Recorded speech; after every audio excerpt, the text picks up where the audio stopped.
Hey guys, today I'd like to have a little chat with you about physical fitness and being a first responder.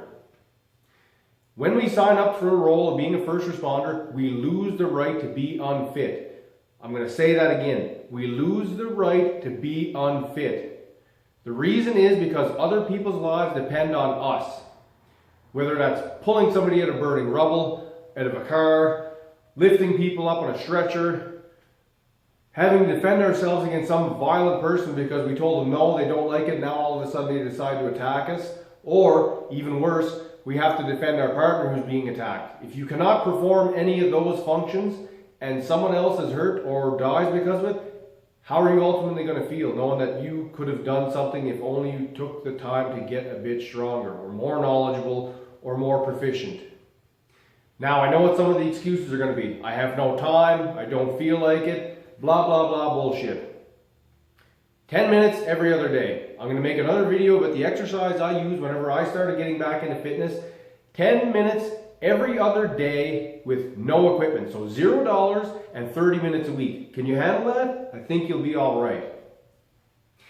Now, the second part of why that's important, especially when you're into one of these stressful roles, is quite simply stress. Let's talk about the analogy from a perspective of a car here for a minute. Excuse me.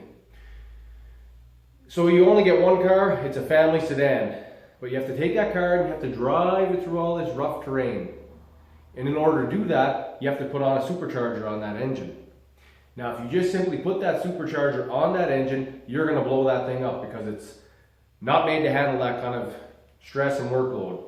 So what do we have to do? We have to reinforce the frame, you have to put a stronger drive shaft on, yada, yada, yada. And then that vehicle can handle the stress from all the extra power.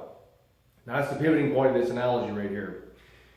If you're a weak person physically, and if your body is not actively getting used all the time, the problem is once we get this dump of stress hormones, and you're going to get them, even something from a simple argument is going to cause that. Okay, because your body doesn't differentiate. If you start getting into an argument and it's like, oh shit, it's fight time, it's on. Well, you're still going to get those residual chemicals in your blood. And you got to get rid of them. Because if you don't, it's going to put strain on your whole system. And if you don't do anything, then you can't really absorb the shock of that stress very well. On the other hand, completely opposite, if you're regularly exercising, then you're reinforcing your body, you're reinforcing your whole frame, and whenever it takes the shock of that stress response, then it can handle it so much better. And you're also flushing it out as well, leading to overall health. This is why you hear about people whenever they retire, after a couple of years of retirement, they just simply keel over and die. I'd be very interested to look at some of those stats and to see if there's any underlying things there to begin with.